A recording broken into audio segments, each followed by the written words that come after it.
ఈ వీడియోలో మనం అసలు డైరెక్ట్ సెల్లింగ్ అంటే ఏంటో తెలుసుకుందాం. మనకు డైరెక్ట్ సెల్లింగ్ అర్థం కావాలంటే అంతకన్నా ముందు మనం వాడే సంప్రదాయ మార్కెటింగ్ వ్యవస్థను చూద్దాం.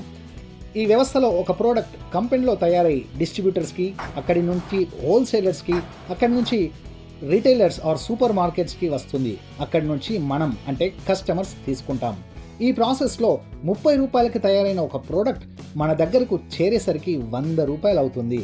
ఈ మధ్యవర్తులు చేతులు మారేటప్పుడు వస్తువులో క్వాలిటీ కానీ క్వాంటిటీ కానీ ఏమాత్రం మారదు. కానీ 30 రూపాయలకు తయారైన ఈ వస్తువుకి 70 రూపాయలు అదనంగా చెల్లించి మనం తెప్పించుకోవాల్సి వస్తుంది. అంటే కస్టమర్గా మనం 70 రూపాయలు లాస్ అవుతున్నట్టే.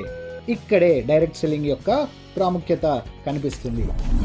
డైరెక్ట్ సెల్లింగ్లో ప్రోడక్ట్ మధ్యవర్తులని తీసేసి కంపెనీ నుండి డైరెక్ట్గా కస్టమర్స్కి చేరవేయడం జరుగుతుంది.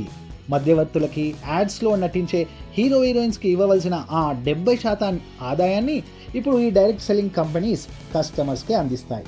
అందుకే ఈ వ్యాపారంలో కస్టమర్సే డిస్ట్రిబ్యూటర్స్ మరియు అడ్వర్టైజర్స్గా మారి మంచి ఇన్కమ్ సంపాదించగలుగుతారు.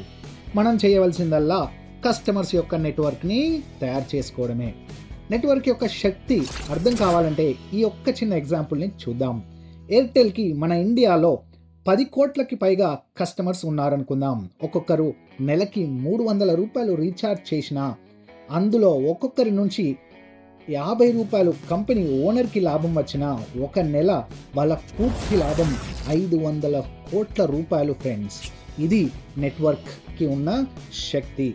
మరి ఈ డైరెక్ట్ సెల్లింగ్ నెట్వర్క్ మార్కెటింగ్లో సక్సెస్ కావాలంటే మన సర్కిల్స్లో ఉన్న కాంటాక్ట్స్లో ఒకరిద్దరు నెగిటివ్ పీపుల్ని విడిచిపెడుతూ డ్రీమర్స్తో మనం పనిచేస్తూ వెళ్తే ఎవరైనా దీంట్లో సక్సెస్ కావచ్చు.